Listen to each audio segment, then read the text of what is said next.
In figure 6.31, it is given that OA into OB is equals to OC into OD, and we have to show that angle A is equals to angle C और angle B is equals to angle D.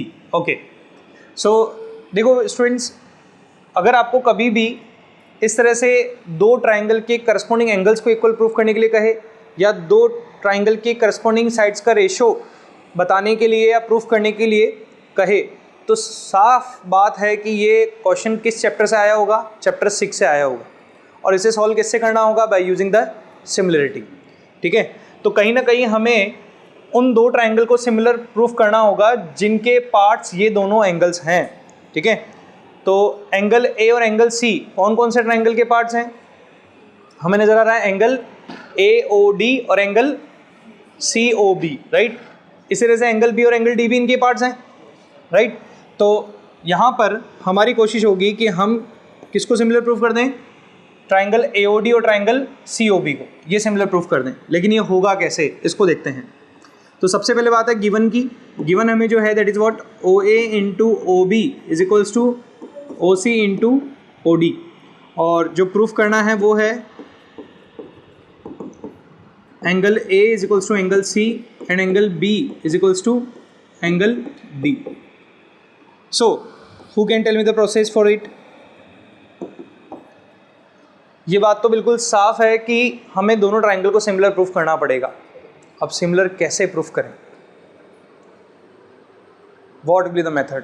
चार rules के बारे में सोचा, जिसमें से एक rule तो वैसे डिस्कार्ड हो गया, that is one RHS rule, right angle triangle की तो कोई बात है नहीं यहाँ पर. तीन रूल्स बचे, AA, SAS और SSS. तो यहाँ कौन सा रूल अप्लाई होकर के ये दोनों ट्राइंगल सिमिलर कहे जा सकेंगे और कैसे, इसको बात करते हैं. हाँ Anshul,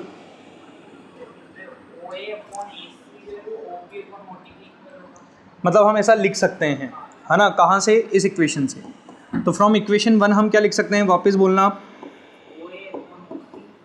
OA upon OC is equals to OD upon OB, ऐसा लिख सकते हैं. सभी एग्री करते हैं, ठीक है, ऐसा लिख लिया. After that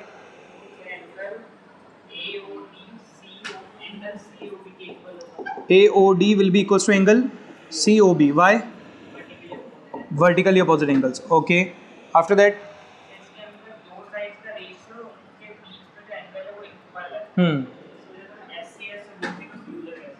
so by SAS rule, we can say that triangle AOD will be similar to next triangle की नेमिंग क्या होगी. तो ए के करस्पॉन्डिंग क्या आएगा,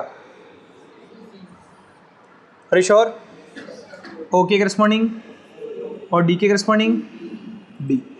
सो अब यहाँ से बाय CPST, है ना, क्योंकि जो बातें हमें प्रूफ करनी है वो CPST से मिलेंगी.